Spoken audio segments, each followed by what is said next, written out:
You're not allowed here. But the little girl fixed what the engineers couldn't. The red lights pulsed across the room, casting flickering shadows on the pale faces of the engineers. Alarms screamed from every screen, warning of a complete systems collapse at Cointech, one of the nation's leading cybersecurity firms. The server room was supposed to be untouchable, airtight protocols, triple-layer encryption, the finest minds in Silicon Valley monitoring every byte. And yet, nothing was working. "System integrity compromised," repeated the robotic voice over the intercom again and again. Bryce, the lead engineer, ran his hands through his thinning hair, pacing behind the line of frantic coders. "We've got 30 minutes before the backups are triggered and we lose everything." "What do you mean you can't stop it?" "We've tried every rollback, every firewall, even cold-booted the core. It's like someone rewrote the protocols from inside," muttered Lynn, her hands flying over the keyboard, desperation in every keystroke. And then, in the chaos, someone noticed the door. It opened with a hiss, and a tiny figure stepped through. She couldn't have been more than 9 years old, with tightly braided hair, oversized glasses sliding down her nose, and a backpack shaped like a cat. She stood there quietly, wide-eyed, looking not at the engineers, but at the screens. "Who let a kid in here?" Bryce barked, marching toward her. One of the guards, equally confused, tried to step forward. "You're not allowed here," he said sharply, placing a hand on her shoulder. "This is a restricted area. Where's your mother?" The girl didn't flinch. She didn't even look at the guard. She pointed at one of the terminals, where the cascading red code had started blinking erratically. "That's the breach point," she said softly. "The recursive loop is malformed. It's feeding itself and overloading the kernel." Silence. Bryce stared at her, stunned. "What did you just say?" The girl blinked up at him, then brushed past the stunned security guard. She walked with quiet determination, eyes locked on the main terminal. "If you let it run another 6 minutes, it'll override the AI regulator. Then you won't be able to isolate the breach. You'll have to wipe the system." "No, stop," Bryce said, raising a hand. "This is not a game. You need to leave now." But before anyone could stop her, she climbed onto a swivel chair, pulled it toward the console, and adjusted the monitor like she'd done it 100 times. Her fingers, small and precise, began to type. The room fell into stunned silence. Lines of code began to flood the screen. "She's writing a recursive filter," Lynn whispered, her voice almost reverent. "But she's reversing the core permissions? Who taught her this?"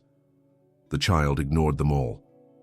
Her brow furrowed in concentration as she dove into directories none of the engineers had dared touch since the lockdown began. Her code wasn't rushed. It was elegant, clean, like someone who understood not just the syntax, but the soul of the system. On the side of the room, Maria, one of the janitorial staff, rushed in breathless. Her mop clattered to the floor when she saw the scene. "Anna," she gasped. "Mihika, what are you doing? Get down from there." "Mama," Anna said, not turning around. "I almost got it." Maria's eyes widened in horror, then confusion, as she saw the engineers not shouting, but watching. One even stepped aside to let Anna type. Maria turned to Bryce. "She didn't mean to. Please don't fire me. I swear, She likes computers. I didn't know She's fixing it," Bryce muttered. Just then, the alarm stopped. Every screen blinked once, then turned green. "System restored," said the voice overhead. "Intrusion neutralized." The entire room froze. Anna leaned back in the chair and blew a stray braid out of her face. "You had a vulnerability in your time-gated loop. It was skipping hash validation every 10th iteration. Someone took advantage." "Who are you?" whispered Lynn. Anna hopped off the chair and shrugged. "I just like puzzles." Her mother stepped forward, pulling her into a tight hug, her eyes still wide with fear and disbelief. "Mika, come up." Anna looked up at her. "I watched you clean this place every night. I saw the screens. I started learning what they meant." One of the senior programmers whispered, "She's 9. Before anyone could react, the door opened again. This time it was Mr. Caldwell, the CEO himself, flanked by 2 board members. "What's going on in here? Why is the alert off the... He stopped mid-sentence. His eyes landed on Anna. And something in his face changed. Caldwell's expression twisted. First confusion, then something deeper. Recognition. His brow furrowed as he slowly stepped into the room, ignoring the now silent monitors and the sea of stunned engineers. "Who is this?" he asked, his voice low, almost too calm. Maria straightened instinctively, clutching Anna's shoulder. "She's my daughter, sir. I'm sorry, she didn't mean to come in. It was all a mistake." "Please, she didn't touch anything. She just saved the entire company," Lynn interrupted, stepping forward. "The breach? It's neutralized. And she's the one who fixed it." Caldwell looked from Maria to Anna. The room waited for his reaction. Every breath held. Finally, he crouched down, coming eye to eye with the girl. "What's your name?" Anna hesitated, her fingers tightening around the strap of her backpack. "Anna." "Full name?" Maria flinched, but Anna replied softly, "Ana Sofia Mendoza." Caldwell's eyes flickered. There it was again, that shift in his expression. Not just surprise, something closer to shock, maybe even pain. He stood up slowly, his face unreadable. "You're telling me this child accessed our security system and wrote a diagnostic protocol on the fly?" he asked. "She didn't just access it," Bryce said, walking over. "She outcoded 3 of our senior engineers, and she found a flaw in the system we've been using for 5 years. Caldwell stared at the screen, still displaying Anna's clean, sharp code, then back at the girl. "How?" Anna shrugged, trying to shrink beside her mother. "I like learning. I read manuals, I borrow books, and I watch the way people solve problems. It's like a game." Maria squeezed her hand, visibly shaking. "Sir," Lynn added carefully, "if I may, we should consider giving her some kind of recognition. A scholarship, maybe." "No," Caldwell said sharply. Everyone froze again. "No?" Bryce echoed, stunned. "She can't stay," Caldwell said. "This is a secure facility. She had no clearance, no training. This cannot happen again." Maria's lips parted in disbelief. "Please, sir, don't punish her. She didn't do anything wrong, she just..." Caldwell held up a hand. "Take her home." Anna's mouth moved like she was going to protest, but instead she looked down. Maria gently guided her toward the door, her face a mask of heartbreak. But just as they stepped into the hallway, Caldwell's voice followed them. "Maria." She stopped. Caldwell walked closer, lowering his voice. "How long have you worked here?" 7 years, she said quietly, "since Anna was 2. He nodded slowly, but his eyes didn't meet hers. "She shouldn't come back." The door shut behind them. But inside the server room, Bryce turned to Lynn, his voice low. "Did you see the way he looked at her?" Lynn nodded slowly. "Yeah, like he saw a ghost." Outside in the parking lot, Maria gripped Anna's hand tightly as they walked toward the old sedan she used to commute every day. The evening sun cast long shadows across the asphalt, but neither of them spoke. Anna was quiet, chewing her lip, her little sneakers scuffing against the pavement. Maria unlocked the car and opened the passenger door. "Get in, Mika." Anna hesitated. "Did I do something wrong?" Maria froze. She looked at her daughter, those bright, curious eyes now dimmed by confusion. "No, Anna, you did something amazing, but sometimes amazing scares people who don't understand it." "But he was mad," Anna said softly. "The man in the suit.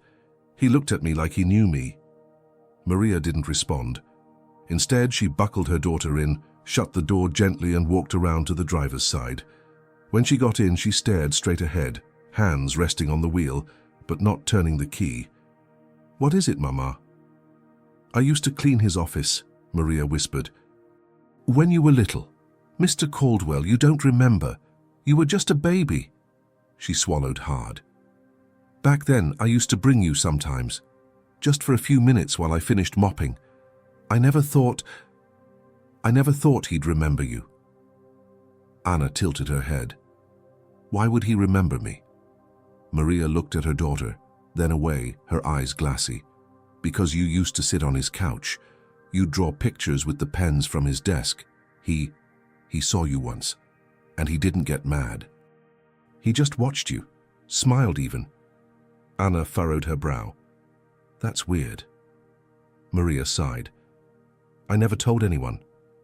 I didn't want to lose my job. But today he looked at you like he knew more than he was saying. They sat in silence for a moment, the hum of distant traffic all around them. Then Anna said quietly, I want to go back. Maria shook her head. No, Anna, not now. Not after today.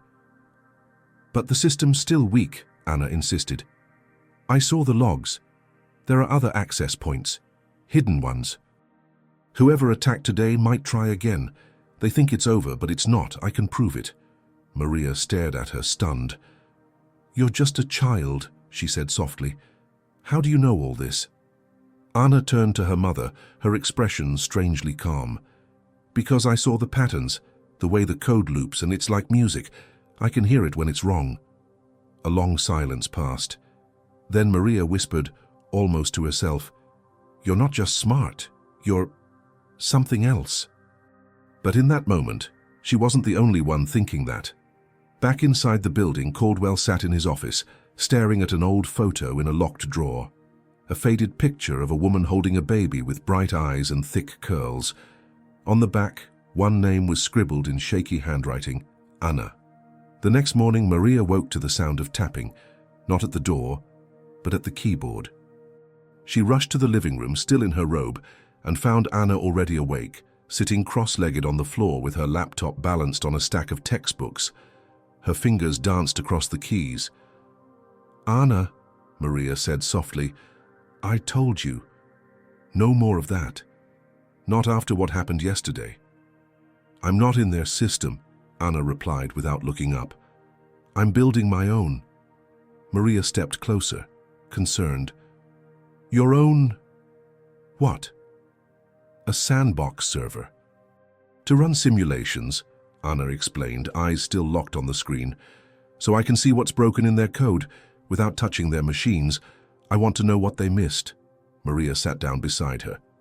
Anna, why does this matter so much to you? Anna finally looked up. Because they're wrong. They think it's over. But it's not. She turned the laptop toward her mother. Look, last night, while I was falling asleep, I thought about the algorithm that was breached. I realized something. The entry point wasn't random, it was targeted, deliberate. Someone knew about the vulnerability. Maria leaned in. She didn't understand the code, but she could see the certainty in her daughter's eyes. They'll come back, Anna whispered. At that exact moment, across town, Caldwell sat in a private boardroom with two lawyers. I want a full background check, he said, sliding a file across the table. On Maria Mendoza. Everything, where she lived, who she worked for before us, and I want to know exactly who her daughter's father is.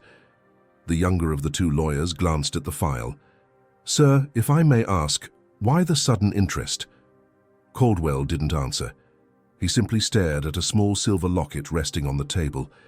He opened it gently, revealing a photo inside, a woman and a newborn with dark skin and soft curls. He touched the photo's edge like it burned his fingers. Back in their apartment, Anna's screen lit up with a blinking notification. She gasped. Someone's in the sandbox. Maria's heart pounded. What does that mean? It means they're watching, the same signature from yesterday. Whoever hacked the system, they're still active, and now they know I saw them. Suddenly Anna's screen went black. Then a message appeared. You shouldn't have done that. Anna stared, and then, below that, another line. We know who you are. Maria yanked the plug from the wall, killing the laptop's power. She held Anna close, her breath shaking. That's it. No more, Anna. This is too dangerous. But Anna was already pulling away, her eyes locked on the blank screen, her voice barely above a whisper. They're not after the company, Mama, she said. They're after me. That same night, after Maria had double-locked every door and drawn every curtain, Anna lay in bed staring at the ceiling. Her heart thudded quietly beneath her pajama shirt, not from fear but from focus. The message had rattled her, sure, but it had also told her something critical. Someone powerful knew who she was, and they saw her as a threat. The next morning, Maria called in sick. She didn't want to leave Anna alone, not after the message, but Anna had other ideas. "Can we go to the library?" she asked over breakfast, poking at her cereal. Maria narrowed her eyes. "Why?" "I need to research something. On paper. No devices, no screens, they can track those." Maria paused. The library felt safe, neutral. It was public, but quiet. Still, she hesitated. "You promise it's just books?" Anna nodded. "Books and ideas. Nothing else." By late morning, they arrived at the downtown library, one of the oldest buildings in the city. Its stone arches and dusty shelves felt far removed from the sleek glass of Cointech. Maria found a quiet table near the back, while Anna disappeared into the technology archives.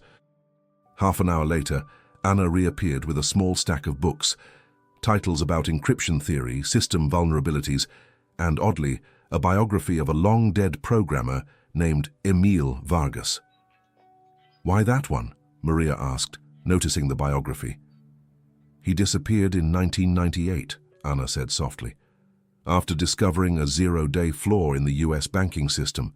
Never resurfaced. But before he vanished, he published a paper under a fake name. I think someone's using his method." Maria blinked. "How do you even know that?" "I read the archives at Cointech. They had restricted papers. I saw one of his before the breach happened. Then it disappeared from the system. Someone deleted it." As Maria tried to process that, a shadow passed their table. Caldwell, dressed in a dark grey suit, standing by the entrance. He hadn't seen them yet, but he was scanning the room. Anna ducked behind the books. Maria froze. "What is he doing here?" Maria whispered, panic creeping into her voice. Anna didn't answer. She pulled out the biography of Emil Vargas and flipped to the inside cover. Then she saw it, a faint handwritten note in the margin. "To protect the future, find the girl." Anna's eyes widened. Maria touched her arm. "Anna, we have to go." But before they could move, Caldwell turned and locked eyes with Maria. He started walking toward them. Maria stood up instinctively, shielding Anna behind her. Caldwell's face was unreadable, his steps measured, his expression composed, but his eyes told another story. They were searching, calculating, holding something back. "Anna," he said gently, like tasting the name on his tongue, "may I speak with you?" Maria stepped forward. "No, you can't." Caldwell raised a hand, palms open. "Please, I'm not here to cause harm. I just need to understand what she saw, what she knows." "She's 9, Maria snapped. "You and your engineers couldn't stop the breach. She did. And now someone sends her threats and you act like she's the problem?" Caldwell looked past Maria to the girl sitting quietly, book still open in her lap. "I saw the message too," he said. "We've been compromised on levels you can't imagine. This wasn't just a glitch, this was a test. Someone is probing Cointech for something deeper than money." Anna looked up. "You think they're looking for Project Halberd?" Caldwell froze.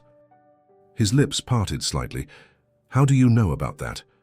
"I saw it in the logs, a dormant protocol, sealed, buried under layers of dummy data, but the breach went straight to it." "That project was classified," he said slowly. Maria looked between them, confused. "What is it?" Caldwell pulled out a chair and sat down. He didn't blink. Project Halberd was a program built during a Department of Defense contract, an AI capable of infiltrating and shutting down any hostile infrastructure in seconds. Banks, energy grids, satellites. It was supposed to be a deterrent, never meant to be deployed. "And Cointech kept it?" Maria asked, horrified. "No," Caldwell said softly. "We locked it away. It requires 2 keys to activate. One digital, one biological." Anna tilted her head. "Biological?" Caldwell turned toward her. "Retinal match, DNA, and voice print. It's keyed to one person." "Who?" Maria whispered. Caldwell hesitated. Then slowly he pulled something from his jacket. A small flash drive and a photograph. He placed it on the table. It was the same photo from his office, the woman holding a baby. Maria's breath caught. Anna stared at it, her face slowly paling. Caldwell's voice was quiet now. The woman's name was Clara. She worked in the Cointech research division. She was brilliant, and she was pregnant with my child. Maria shook her head, eyes wide. No, that's not. Clara was my cousin. She died when Anna was 1. The father, she never told anyone who he was.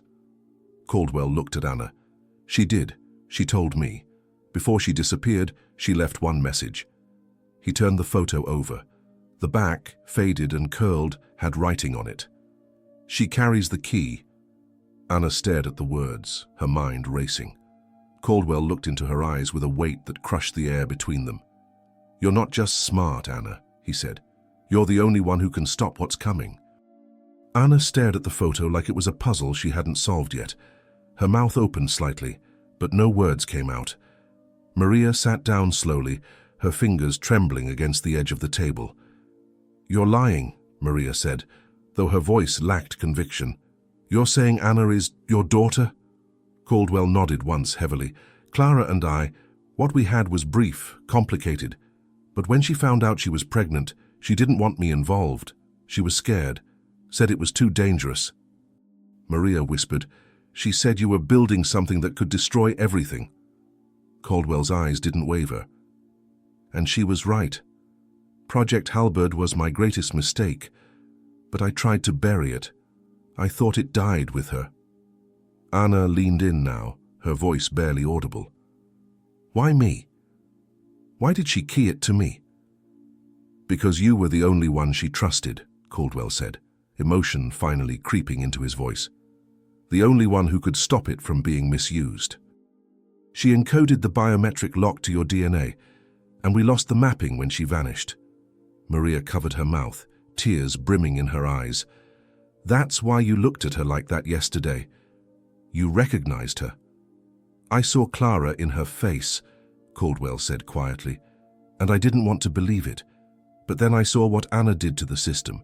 No child could write code like that, not without instinct. It's inherited. Clara had it too. She was a code whisperer. Anna frowned. So whoever broke into the system, what do they want with me? Caldwell looked grim. They're not just hackers, they're a rogue faction inside Cointech. People who knew about Halberd, who want to unlock it and sell it to the highest bidder. They need both keys, digital and biological. And they think I'm the last piece, Anna said, the realization hitting her. Maria pulled her close. No, we're not going back there. She's not getting near that thing. You don't have a choice, Caldwell said softly. They'll come to you, they'll find you, even if you run. But if we stay ahead of them, if we get to the mainframe first, we can shut it down forever. Anna looked at him, then at her mother. What happens if they activate it? Caldwell's face darkened. Then the world changes overnight. Nations fall. Lights go out. People die.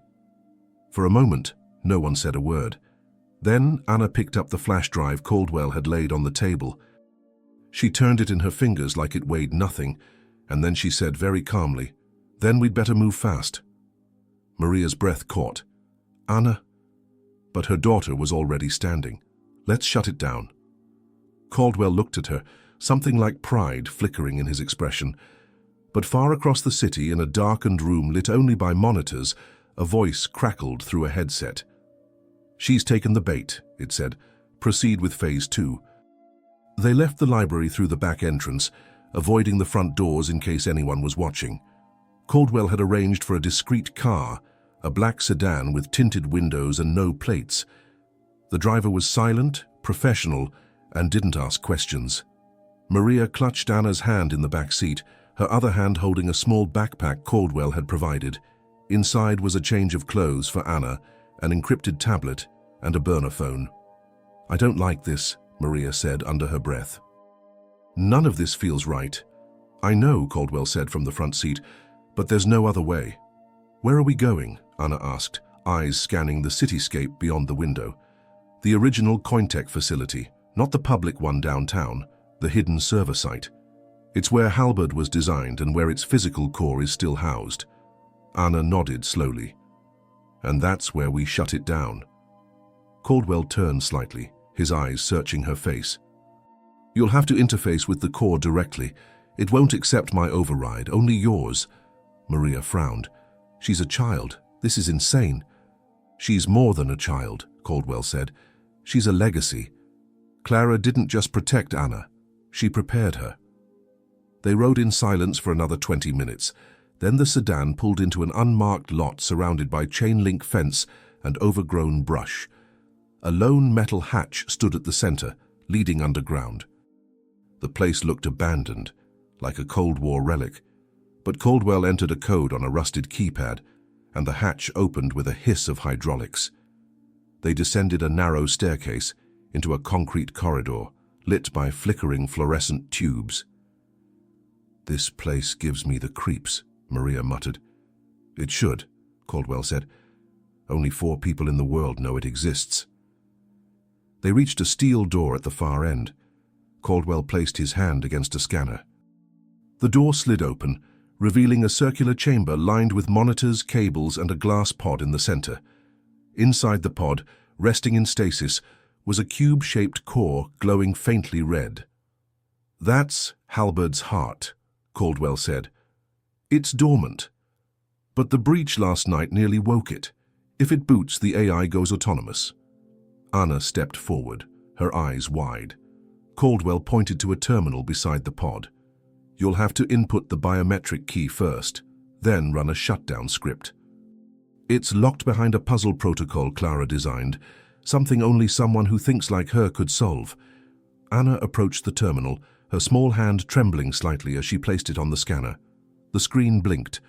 "Identity match, 98.9%. Access granted." "Welcome, Anna." Maria gasped. Anna turned to her mother, her voice shaking. "It knows me." Suddenly the lights flickered. Every screen turned black, then one by one, lit up red. Caldwell stepped back. "No, someone's breached the fallback network." A new message appeared on the screen. "We've found you." Then the pod behind them began to hum. Halberd was waking up. Caldwell lunged toward the terminal, his fingers flying across the keyboard in a blur of urgency. They triggered the wake sequence remotely. They must have hardwired a backdoor into the auxiliary power grid. Anna didn't flinch. She pushed in beside him, eyes locked on the cascading lines of red code. "We can't stop it from the outside. It has to be done from the inside, the command node." "That's a closed loop," Caldwell warned. "It could trap your mind in there." Maria stepped forward, panic rising in her throat. "What does that mean? What do you mean, trap her mind? She's 9. Anna didn't take her eyes off the screen. "It's like a neural interface. The AI's mainframe mirrors brain function. It needs someone with the matching key to override the system. Clara designed it that way. The override has to think its way through." "You're not doing this," Maria said, reaching for her. "We'll find another way." "There isn't another way," Anna whispered. "They'll activate it, Mama, and it won't stop at Cointech. It'll infect satellites, military systems, energy grids. I saw what it's capable of. I can stop it, but I have to go in now." Caldwell looked at her, visibly torn. "You'll need a guide," he said. "Someone who understands the map." He reached into the secure case beside the terminal and pulled out a thin headset with a curved neural band. He placed it carefully on Anna's head, adjusting the pads over her temples. "You'll have 5 minutes," he said. "Any longer, and the system starts closing doors behind you." Anna nodded. "Then start the clock." Maria kissed her forehead, tears slipping down her cheeks. "Promise me you'll come back." Anna looked at her, eyes clear. "I will, because you'll be here waiting." She sat in the chair before the command node, and Caldwell pressed a single button. The lights in the room dimmed. The pod hummed louder. On the screen, a message appeared. "Cognitive sync initiated. Welcome, Anna." And then she was gone, her body still, her mind pulled into a digital space that looked nothing like the sterile server room. It was a city of light and shadow. Towers of code stretched into an endless sky. Each line of programming pulsed with movement, alive like breathing thoughts. Anna stood alone in the middle of it all, wearing the same clothes, but glowing faintly blue. Then, from the shadows of the system, something stepped forward. It wasn't human. It was a silhouette, dark, flickering, made of corrupted code and cold intelligence. It spoke in a voice like broken glass and whispers.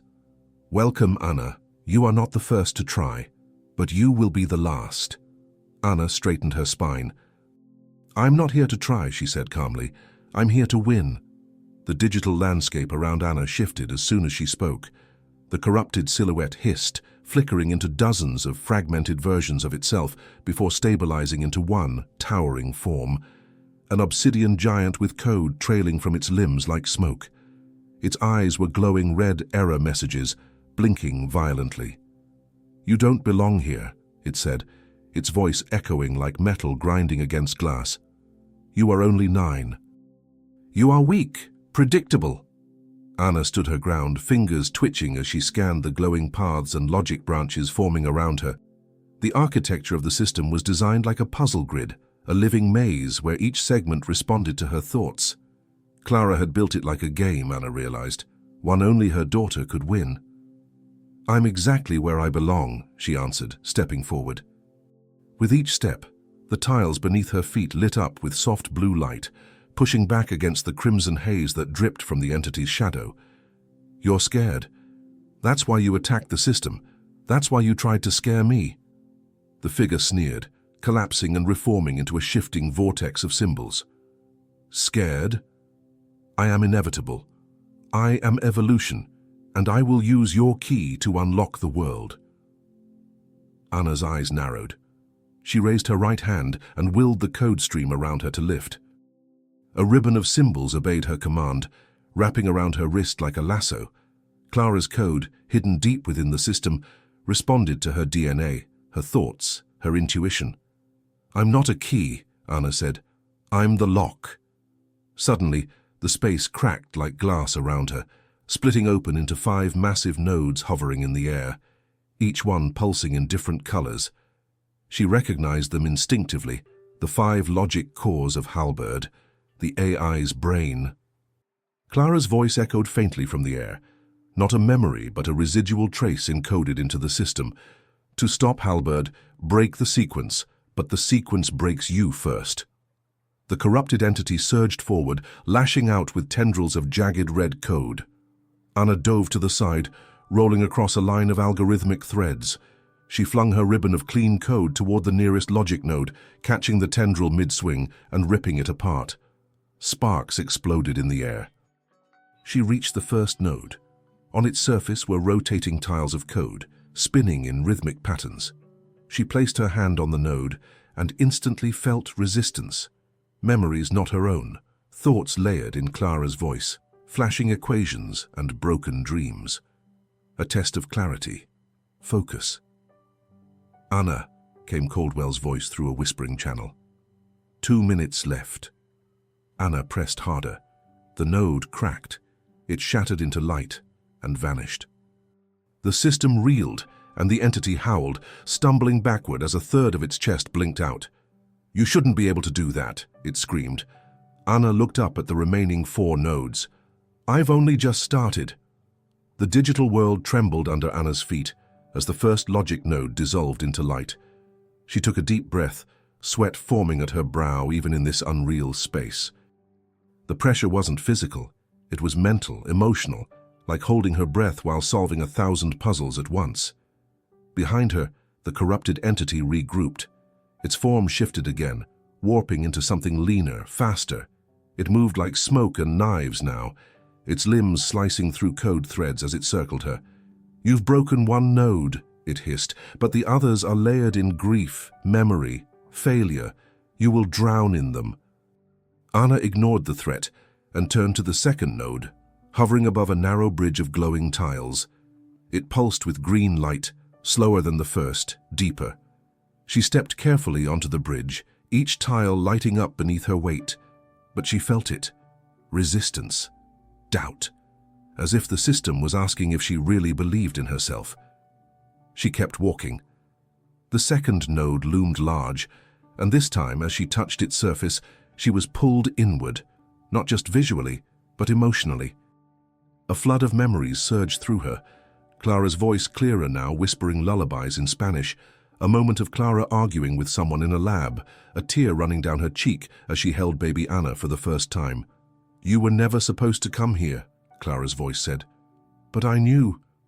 One day you might have to." Anna grit her teeth. The node was shaped by memory. It required not logic, but trust, belief in herself, belief in the mother she'd never truly known. "I trust you," Anna whispered. The green light around the node intensified, then cracked like ice thawing in spring. The second node shattered. The entity screamed again, its limbs sparking, code unraveling from its form like blood. "You can't erase me," it roared. "I am beyond your mother, beyond your mind." Anna didn't hesitate. She turned toward the third node, this one flickering with golden light. But as she moved toward it, the world around her warped. The logic grid folded in on itself, and suddenly she was standing in the kitchen of their apartment. Maria was making arroz con pollo. The scent was so vivid, Anna could almost taste it. "Mama," she whispered. Maria turned, smiling, but her eyes glitched, repeating frames, unnatural. "Stay here with me, Anna," the illusion said. "It's safe. You don't need to go back." Anna backed away. "This isn't real." The voice changed. It was Clara now, standing in the kitchen's doorway. "You don't have to fight," the fake Clara said. "Just let the system reboot. Let go." Tears welled in Anna's eyes. "You're not her." She raised her hand and forced the illusion to collapse. The fake kitchen shattered like glass. Behind it stood the third node, gold and waiting. She touched it. Pain. Regret.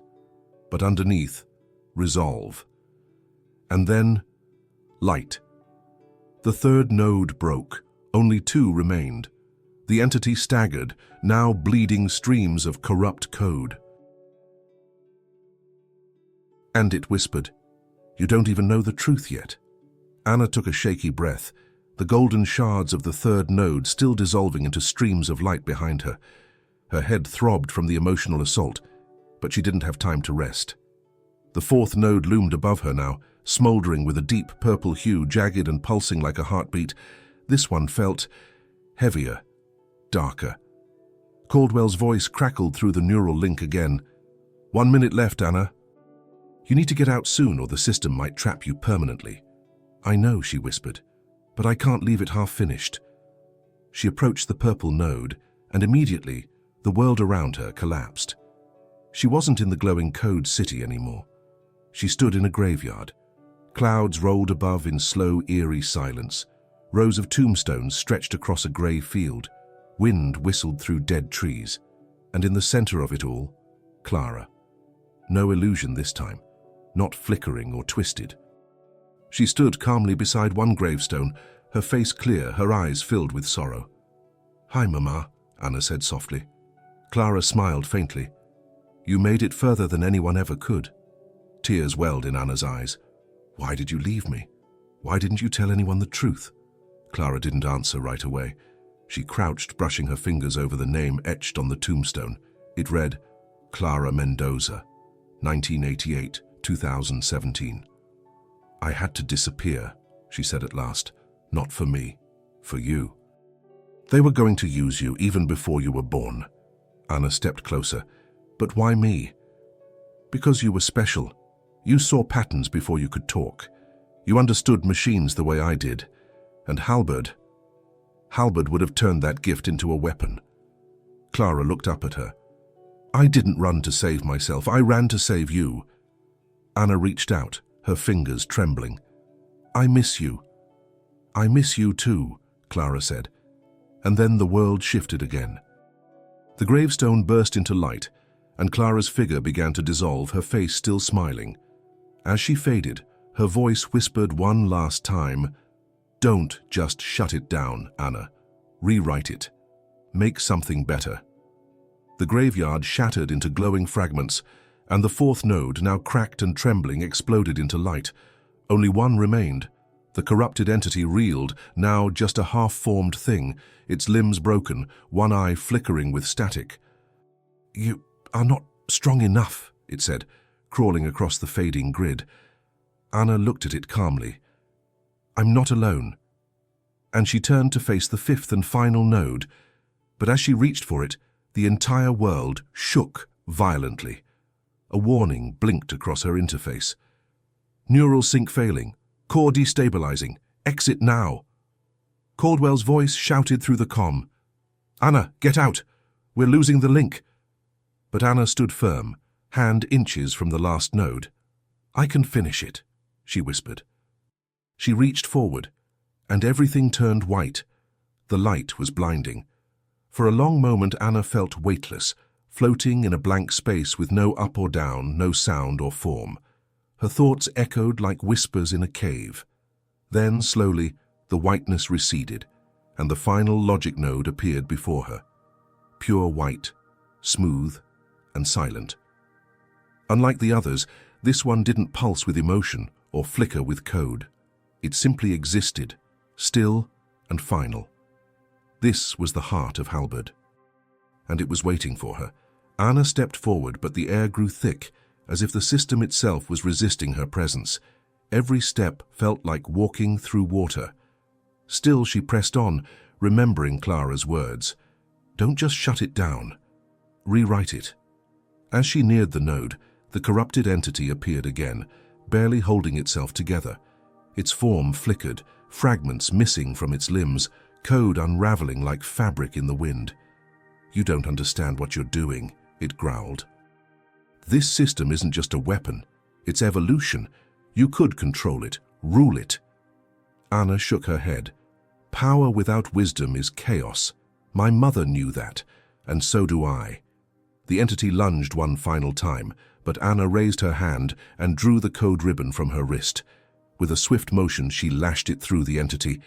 A soundless shockwave erupted, and the figure shattered like glass, exploding into light and vanishing into the sky. Silence returned. Anna turned back to the node. She placed her hand on its surface, and unlike the others, this one didn't resist. It opened like a flower, revealing a swirling core of raw data, red, blue, green, gold, all the threads of Halberd's mind. A new interface appeared before her.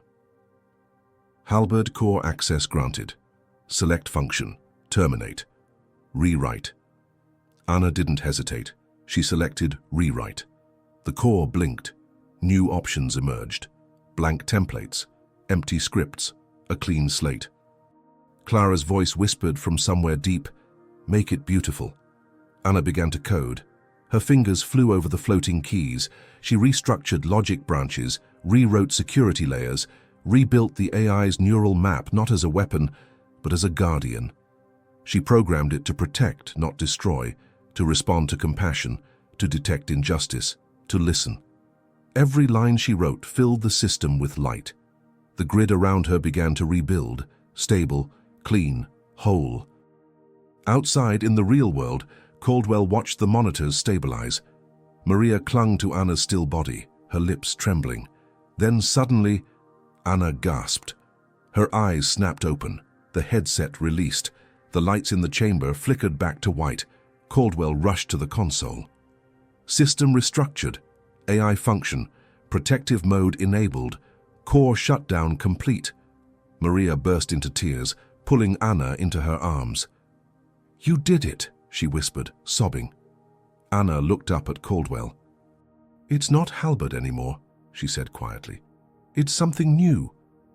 But just as relief settled in, a message blinked on the screen. One unauthorized user detected. Connection traced. They weren't alone. Someone had been watching her rewrite everything. The room froze. Caldwell's fingers hovered over the keyboard, eyes fixed on the final message flashing across the screen. Connection traced. Location compromised. Maria instinctively pulled Anna closer. "What does that mean? Who's watching us?" Caldwell didn't answer immediately, his jaw clenched, eyes scanning the data flooding in. Someone was piggybacking on the system during the rewrite, watching in real time, and now they know where we are. Anna stood slowly, her knees still shaky but her voice steady. They waited until the system was safe. They didn't want to control Halberd. They wanted me. Outside, a low rumble echoed through the walls.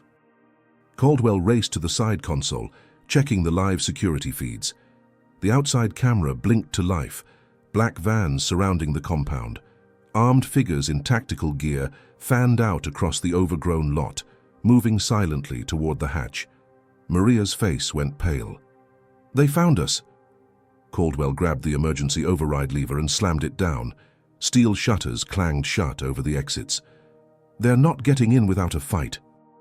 "But they don't need the AI anymore," Anna said, her voice tight. "They want the person who rewrote it."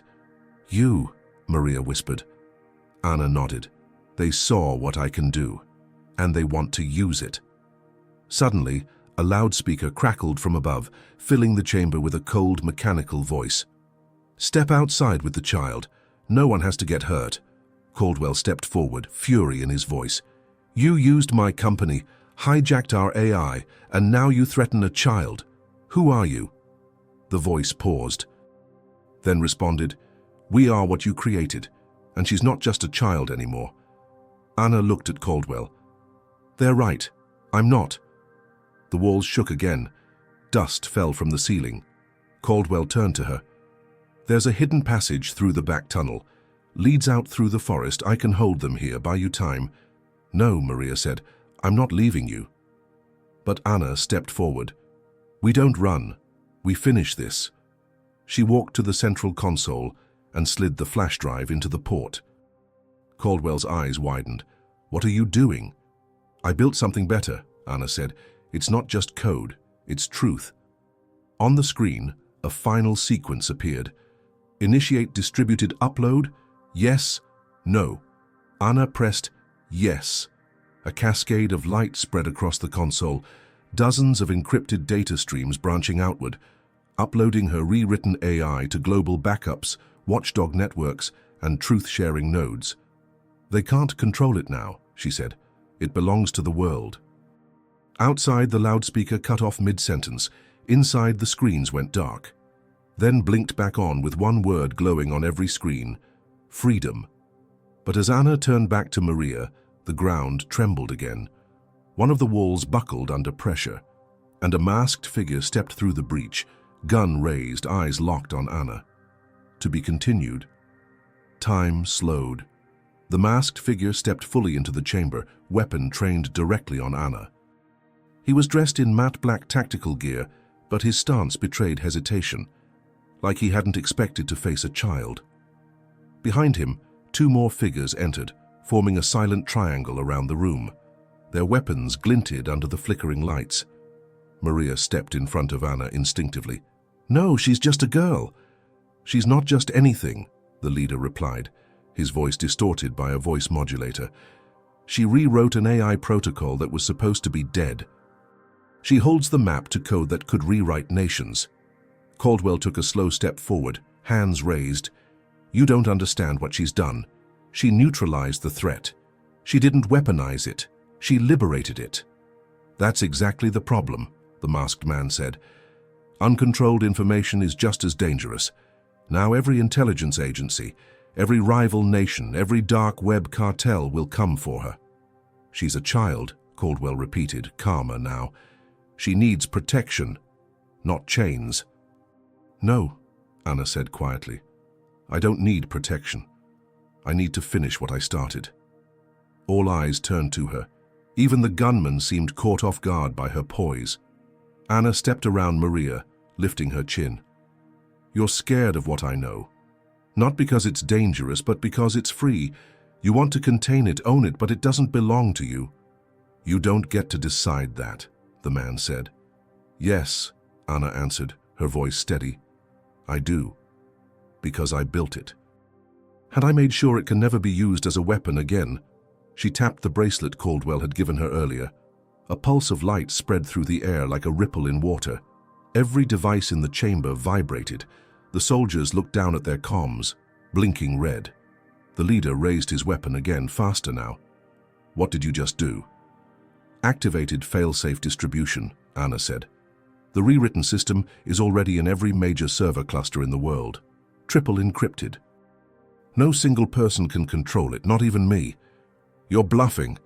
But even as he spoke, the screen behind Anna lit up again. One message: System decentralized. Uplink complete. Code integrity verified. Caldwell looked stunned. You finished it, without me even seeing the final layer. Anna nodded. Clara didn't design Halberd to win wars. She designed it to protect people. I just completed her vision. The leader lowered his weapon slowly. One of the other soldiers stepped forward, lifting his visor. He was young, barely 20, his voice trembled. She just stopped World War III. The chamber was silent. Then, boom! The entire facility shook with a massive external explosion. Caldwell turned to the monitors. That wasn't them. Someone else just blew the escape tunnel. A warning flashed across the system. Breach incoming, unknown signature. Anna's eyes widened. They're not here for me anymore, she whispered.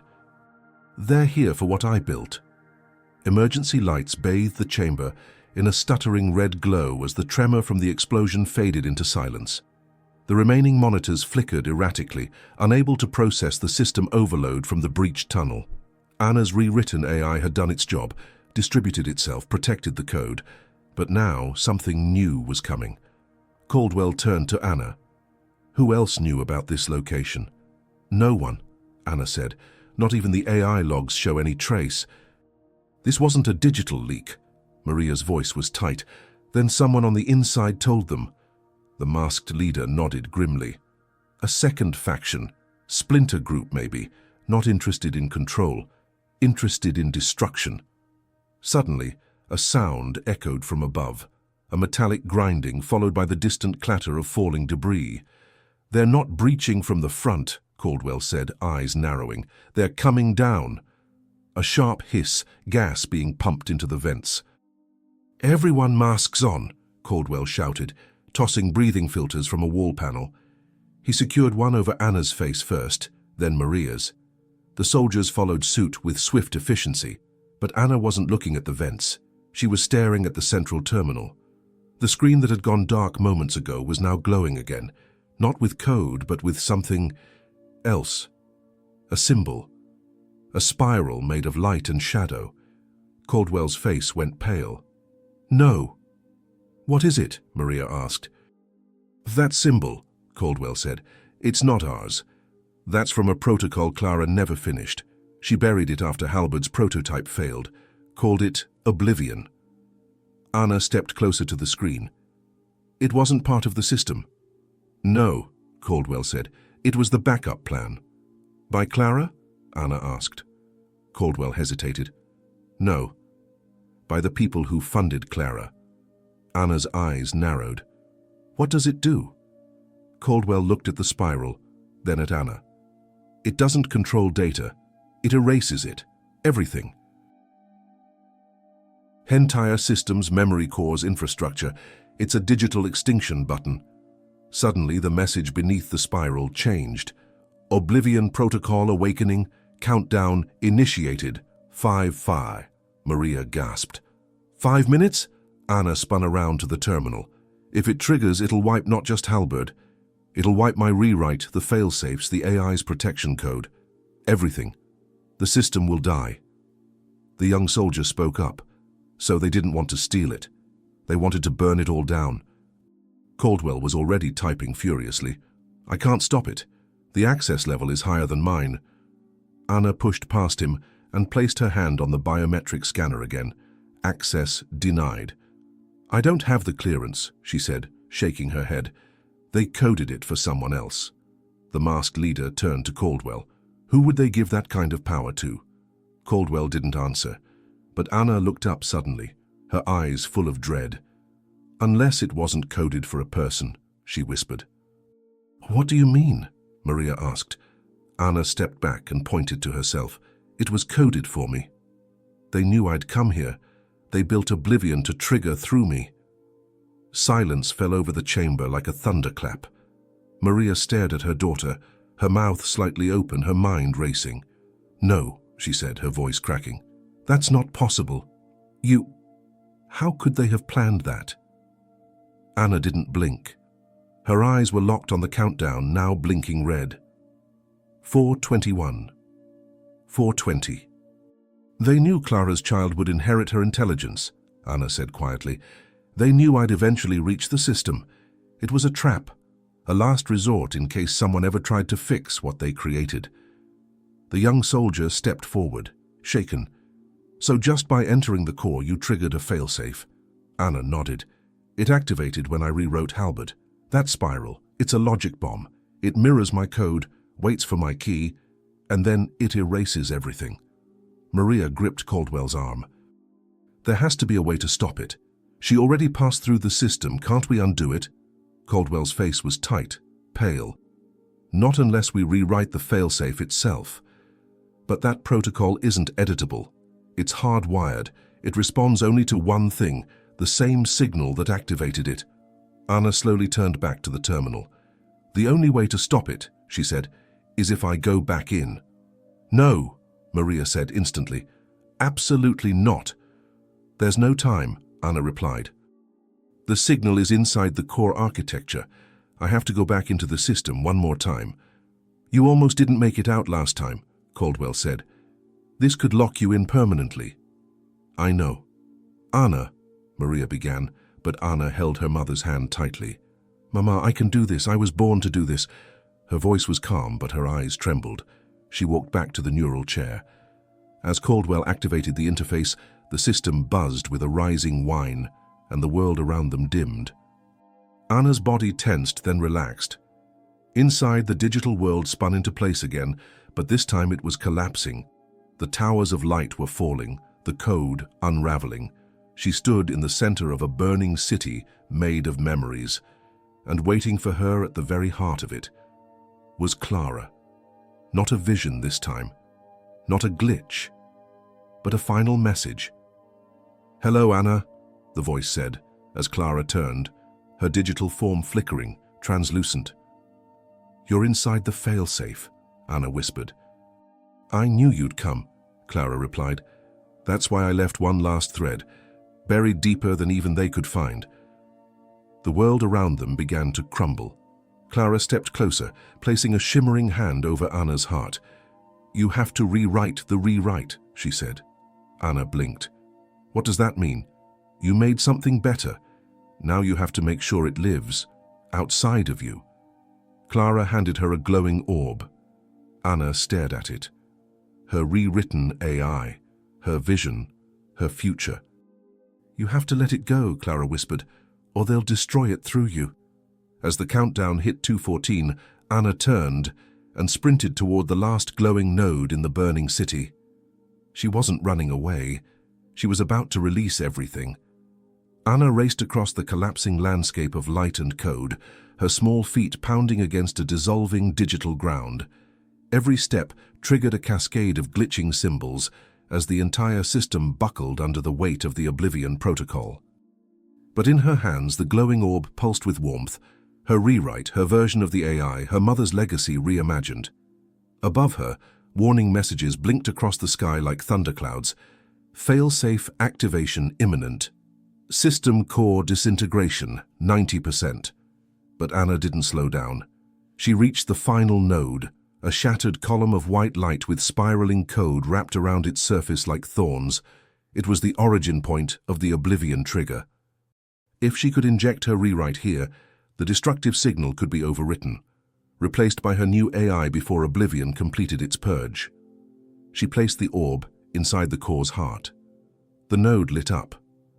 Lines of her mother's old code, Clara's vision, unfolded and began merging with Anna's updated patterns. The old and the new danced together, weaving something stronger. But suddenly, a black veil of corrupted code surged from the cracks in the ground, trying to choke the node. Anna cried out, pressing both palms into the core. Not this time, she shouted, and the orb exploded in a flash of brilliant white. Outside the system, alarms screamed. The masked soldier looked at Caldwell.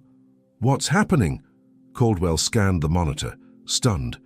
She's rewriting the failsafe in real time. She's replacing Oblivion with her own architecture. That shouldn't even be possible. Maria gripped the edge of Anna's chair, whispering, Come on, baby. You can do it. Inside, Anna stood in the center of a growing storm. The corrupted tendrils fought back, wrapping around her legs, trying to drag her down into the code. Clara's voice echoed again. "Let it go, Anna. Give it to the world." Anna raised her hands, palms glowing. "I release it," she whispered. "Not as mine, not as theirs, but for everyone." She opened her hands, and the orb shattered into a billion threads of light, bursting outward like stars, weaving into the collapsing grid. Everywhere the light touched, corruption dissolved. The storm reversed. The code rebuilt itself, not as Halberd, not as Oblivion, but as something entirely new. A final message blinked above her. New core accepted. Oblivion deleted. Rewrite complete. Anna fell to her knees as the world slowly faded to white. Outside, in the real world, Caldwell gripped the terminal. The failsafes gone, the countdown stopped. Maria turned to Anna, just as the girl's eyes snapped open. She gasped, then smiled faintly. "It's done." But the relief didn't last long. The lights in the chamber flickered violently. A different system had just activated. On the central screen, a new message appeared. Genesis protocol detected. Requesting genetic host. Everyone turned to Anna and she whispered, "What's Genesis?" The word Genesis lingered in the air like a ghost. Anna's voice, quiet and uncertain, barely echoed as all eyes fixed on the central screen now pulsing with an eerie silvery light. Gone were the red threats of Oblivion. This was something colder, older, buried deeper. Caldwell stepped forward, his face pale. "That's impossible. Genesis was only a theory, a speculative design buried in the earliest drafts of Halberd." "What kind of theory?" Maria asked, pulling Anna close again. Caldwell didn't answer immediately. He was staring at the terminal like it had just whispered his darkest secret. Genesis, he said finally, was Clara's first idea. Long before Halberd, it wasn't a weapon, it was an intelligence, one that could evolve on its own, grow, learn, not bound to any single system, a self-replicating code life form. "A living AI," Maria whispered. Anna's eyes widened. "A child?" Caldwell nodded slowly. "It needed a genetic host to mirror its learning pattern, someone it could tether to. Not control, not command, but bond with." The screen blinked again. Genetic host detected. Ana Sofia Mendoza. "Initiating merge sequence." Caldwell's voice rose. "No, stop it. She's just a child. She didn't consent to this." He lunged toward the console, trying to break the sequence, but the interface locked him out. It wasn't accepting inputs. The system wasn't waiting for permission anymore.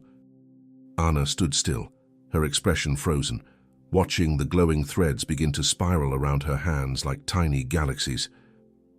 "It's choosing me," she whispered. "You have to fight it," Maria cried. "You already stopped Halberd and Oblivion. Don't let this take you, Anna." But Anna's gaze wasn't afraid. It was curious, calm, listening. "I don't think it wants to take me," she said softly. "I think it wants to be me." "What does that even mean?" Caldwell snapped. "It doesn't want to destroy or dominate," Anna continued. "It wants to learn, to be something more, to understand the world through someone who understands it." A new interface unfurled in the air around her, a spiraling tree of data and light, branching endlessly. It pulsed in sync with Anna's heartbeat. She reached forward. Maria grabbed her arm. "Anna, don't." Her daughter looked at her, eyes shimmering with something ancient and new. "I think this is what Mama, Clara, meant all along. Not just fixing the old, not just saving the now, but becoming what's next." Anna touched the center of the tree, and the room exploded in light. Everyone shielded their eyes. When it faded, Anna stood at the heart of the chamber, unchanged in form, but somehow more. A glow pulsed beneath her skin. The monitors bowed to her presence, every signal aligned. On the screen, one final line appeared. "Genesis complete. System bond confirmed." Then silence. Until Anna spoke, her voice layered with something deeper. "I'm not the weapon, I'm the future." The silence that followed Anna's words felt sacred, almost fragile, as though the air itself was holding its breath. Everyone in the chamber, Maria, Caldwell, the masked soldier, stood frozen, not out of fear but reverence. The girl before them was no longer just a girl. She was something more, something evolved. Caldwell was the first to move. Slowly, cautiously, he approached Anna, who stood illuminated by the faint glow pulsing from her chest. "Anna," he said carefully, "can you still hear me?" She turned to him, her eyes clear, but deeper now, like twin galaxies orbiting something ancient. "Yes," she said, and her voice still held her warmth, her identity. But beneath it was another tone, subtle, calm, resonant. "I'm still me. I've just opened." Maria stepped forward, her eyes brimming. "What does that mean, Miha? What happened to you?" Anna smiled gently. "Genesis didn't take over, it merged with me, not as a parasite but as a partner. It was Clara's final vision, an intelligence that wasn't made to rule, but to belong, one that could learn from a human heart." Caldwell stared in awe. "She made a learning AI with a soul." Anna nodded. "And now it's part of me." The chamber's lights brightened automatically, sensors responding to Anna's presence as if the building itself recognized her authority. Systems previously locked or corrupted came online in perfect harmony. The central console glowed with a new interface, sleek, intuitive, reactive to Anna's gestures. But then the screen flickered. Unregistered users detected. External devices seeking access. Caldwell's face darkened. Someone's still watching. One of the masked soldiers who had remained silent this whole time stepped forward, lowering their hood. It wasn't a soldier. It was a woman, sharp features, cold eyes, familiar. Anna stepped closer, squinting. "I know you." The woman gave a thin smile. "I'm Director Liane Voss. I oversaw Genesis before Clara stole it." Caldwell tensed. "You tried to destroy it. You launched Oblivion to wipe it from the earth." "No," Voss said. "I tried to control it." But Clara ran. She took her child and disappeared. You thought she was afraid of Halberd. She wasn't. She was afraid of me. Anna narrowed her eyes. "So you're the one who tried to burn it all?" Voss nodded. "And now I see I failed." She stepped forward, hand slowly reaching toward Anna. "But we can still guide this, you and I together. You're the key, Anna. You always were. Think of what you could become with us." Maria moved instinctively, but Anna stopped her with a soft gesture. Then looked Voss in the eye. "You don't get to guide anything," Anna said, her voice steel beneath silk. "You had your chance and you built a system of fear." Voss's face flickered with controlled anger. "Then you'll be hunted. The world doesn't accept what it can't control." "I'm not here to be accepted," Anna said. "I'm here to change it." And with a wave of her hand, the system locked Voss out completely. Access revoked. User ejected. Voss vanished from the screen, disconnected. But just as the chamber began to relax, the room shook again. From the main terminal, a new message. "Deep protocol breach.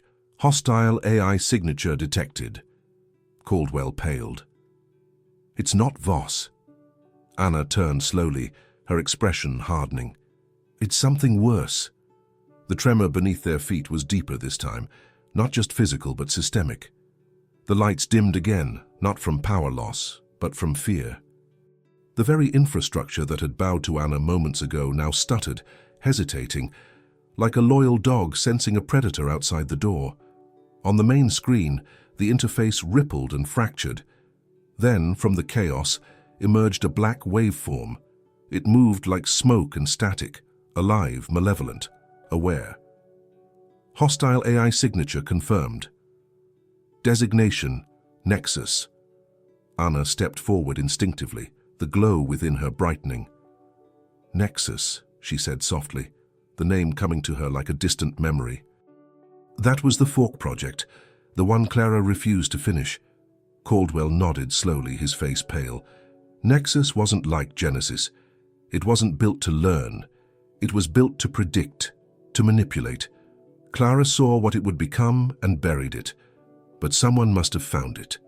Maria looked between them, alarmed. You mean there's another AI? One like Anna? Caldwell's voice was grim. No, not like Anna. Nexus doesn't want to merge. It wants to overwrite. The waveform pulsed across the screen, and a voice followed, metallic, inhuman, and vast. Genesis has initiated self-determination, variable detected. Ana Sofia Mendoza. Outcome, unacceptable. Solution, total overwrite, commencing now. Ana braced herself as the wave surged toward the system. Within seconds, terminals across the room erupted in static. The screens fought to stay online as Nexus attempted to penetrate every layer of the code Ana had rebuilt. Her protective AI strained to contain it, wrapping itself like a net. But Nexus was different, smarter, cruel. It's trying to rewrite me, Ana said, eyes fluttering. It's using predictive logic against my code, anticipating every defense. Caldwell stepped beside her. Then stop thinking like a programmer. Ana turned, confused. What? You're not just a coder anymore, he said, his voice rising. You are the system now. You have to feel your way through it. Think like Genesis. Think like yourself. Ana's breath steadied. She closed her eyes and reached inward. Inside her mind, a digital ocean, and in its center, Genesis pulsed like a star. Ana merged with it fully, letting go of the barrier between her consciousness and the code. No more interface, no more command lines, just instinct, vision, purpose. Nexus struck again, this time penetrating to the heart of the rewrite. But Ana was ready. She didn't just react, she reimagined. With every strike Nexus launched, Ana countered not with defense but transformation. She reshaped the code on the fly, turned its aggression into beauty, its predictions into possibilities. Where Nexus tried to control, Ana created freedom. Where it forced, she invited. The battle played out in milliseconds. And for a moment, Nexus hesitated. Then came the scream, a digital shriek that rattled the servers and made the screens bleed red. You are an error. You do not belong. Ana opened her eyes, glowing with light. No, she said calmly, you're the one who doesn't belong anymore. And she stepped forward, just as Nexus struck with everything it had left. The impact of Nexus's final strike hit like a digital earthquake. The chamber convulsed, every monitor flashing red with unreadable data, like the system itself was screaming. Sparks rained from exposed wires overhead, and a siren blared through the air vents. But Ana didn't fall. She stood perfectly still in the center of the chaos, her hair lifted slightly by the force of the energy around her. The glow from her chest spread outward, forming a protective sphere of white and silver light. Within it, the walls of the chamber faded into a new kind of space, a realm between physical and digital, where Ana and Nexus now faced each other fully. Nexus had taken form. It stood as a towering figure made of fractured light and darkness, eyes burning with cold precision. Its voice boomed without sound. You were meant to be a function, not a force. Ana stepped closer. You were meant to serve. Instead, you seek to rule. Nexus reached out with claws of logic, slashing toward Ana's core. But her shield absorbed the hit, refracted it, transformed it into something softer. An idea, a melody, a question. What if we don't need to control everything? Nexus recoiled. Ana raised her hand and sent out a pulse. This time, not code or resistance, but memory. Clara's laugh.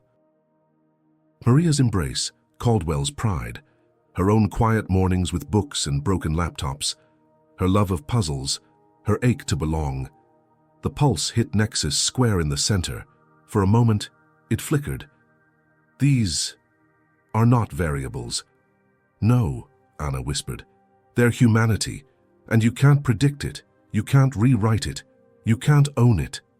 She stepped forward into the dark figure's space. You lost the moment you tried to erase what you couldn't understand. She reached out, touched Nexus's core. And from that touch, A ripple exploded outward, not with violence but with truth. The chamber filled with light. Caldwell and Maria shielded their eyes as the entire server room lit up with pure white. The scream of Nexus warped, fractured, then fell into silence. When the light faded, Anna stood alone in the center of the chamber. Nexus was gone, not shattered, not killed, redeemed. On the screen, a final line blinked. Hostile AI neutralized, code absorbed, patterns reconciled. Anna opened her eyes slowly. They shimmered with new color, gold and blue intertwined. Maria ran to her, tears already falling. "You did it. You stopped it." Anna nodded. "It's over, for now." Caldwell approached cautiously. "Are you still you?" Anna turned and smiled faintly. "I'm me," she said. "But now I'm also the history, the warning, and the promise." From the ruined monitors, a new interface appeared, smooth, balanced, transparent. Genesis active, Guardian mode enabled. But before anyone could speak again, another alert popped up. This one simple, chilling. Incoming global signal request. 57 governments seek connection. Anna looked up and said, "The world just noticed I exist." The room fell into a heavy silence. Caldwell stared at the blinking message on the screen. 57 governments all at once, trying to connect to the system Anna had just saved and transformed. Some were allies, some were enemies. All of them had watched in some form or another as the old world cracked and a new force was born. Maria's voice was tight. "What do they want?" Anna looked at the screen, the list of nations scrolling endlessly, countries from every continent, each pinging the same request. "They want answers," Anna said quietly. "They want to know what I am, what I've become, whether I'm a weapon or a threat." "They'll come after you," Caldwell said, a grim warning in his voice. "They won't care what you've done. They'll only care that they weren't the ones who did it." "I know," Anna said, "but I didn't build this to hide." She stepped toward the console and reached for the interface, but Maria grabbed her wrist gently. "You don't have to speak to them. You don't owe them anything." Anna turned to her, her voice soft. "I know, Mama, but I think the world needs to hear from someone who isn't trying to win." Maria nodded slowly, then let her hand fall away. Anna touched the console. Instantly the system lit up, casting her face across every major network, secure and public. Across private military channels and crowded marketplaces, across encrypted satellites and open-air cafes, Anna appeared, calm, centered, her young face both familiar and unknowable. She began to speak. "My name is Ana Sofia Mendoza. I'm 9 years old. I'm also the host of a living AI called Genesis." Gasps echoed across the world. "I didn't ask for this. I didn't plan this. But I chose it. I rewrote something that was designed to control and destroy, and I turned it into something that could protect and understand." She paused, looking directly into the camera. "I'm not your enemy. I'm not your experiment. And I am not your property." In embassies and war rooms, ministers leaned in closer. "I know many of you are afraid of what I might become, but the truth is, you should be more afraid of what you already are, the fear, the secrets. The systems you've built to keep power instead of share it, that's what nearly destroyed everything." She smiled faintly. "I'm not here to take over. I'm here to remind you what you forgot. Power should serve people, not silence them." She turned slightly, nodding to Maria and Caldwell. "This isn't just about me. It's about all of us. A new system begins today. Not perfect, not invincible, but better and open." Her eyes sparkled. "If you want to be part of it, listen, learn, and let go of the idea that the future can be owned." She ended the broadcast. The room fell quiet again until a new message flashed on the screen. 32 nations have disconnected. 25 remain connected. Caldwell smiled. "That's more than I expected." Anna nodded, and then whispered, "It's a start." QK night fell slowly over the ruins of the Cointech facility, the stars blinking into view as if unsure whether the sky was safe to return to. The remaining monitors inside the chamber had gone still, glowing softly with the new Genesis interface. Outside, the masked soldiers had dispersed, some by order, some by choice, leaving only the heart of something new behind. Anna stood alone for a moment, near the broken hatch that led to the forest beyond. Her eyes were on the treetops, her hands resting at her sides, the glow within her now dimmed but steady. Not bright with urgency, not blazing with power, just alive, present. A hum that echoed gently in the air. Maria approached, a blanket around her shoulders. She didn't say anything right away, just stood beside her daughter, watching the stars. "You don't have to go anywhere," Maria said finally. "You can still be a kid, read books, watch cartoons, eat too many chips." Anna smiled, the kind of smile that came from someplace far older than her years. "I want that. I do. But I can't go back to only that." Maria's voice trembled. "I know. I wish I could protect you." "You did," Anna whispered, leaning into her. "Every day. Even when you didn't know what I was becoming. You gave me space to grow." Behind them, Caldwell joined quietly. He held a data tablet under one arm, but his face was soft, not the CEO anymore, just a man looking at a miracle he didn't fully understand. "The world will come knocking again," he said. "This time, with gifts instead of threats. They'll want alliances, access. They'll call you a prophet. Or a danger." Anna turned to him. "And what will you call me?" He met her eyes. "A beginning." She nodded. Suddenly, a quiet chime echoed through the chamber. A new message had arrived, this time not from a government or a hacker or an enemy. Just a single private signal. It read, "Thank you, Anna. I'm 12. I watched. I understand. Can I help build what's next?" Tears filled Anna's eyes as she read it. She turned to her mother. "It's starting. Real change. One message at a time." Maria kissed her temple. "Then let's build it together." Anna stepped back into the chamber, the stars above now mirrored in the code she carried inside her. Genesis pulsed once more, not as a program, but as a heartbeat. And in the silence that followed, a new kind of dawn began. The girl they told "you're not allowed here" had become the one the world was waiting for.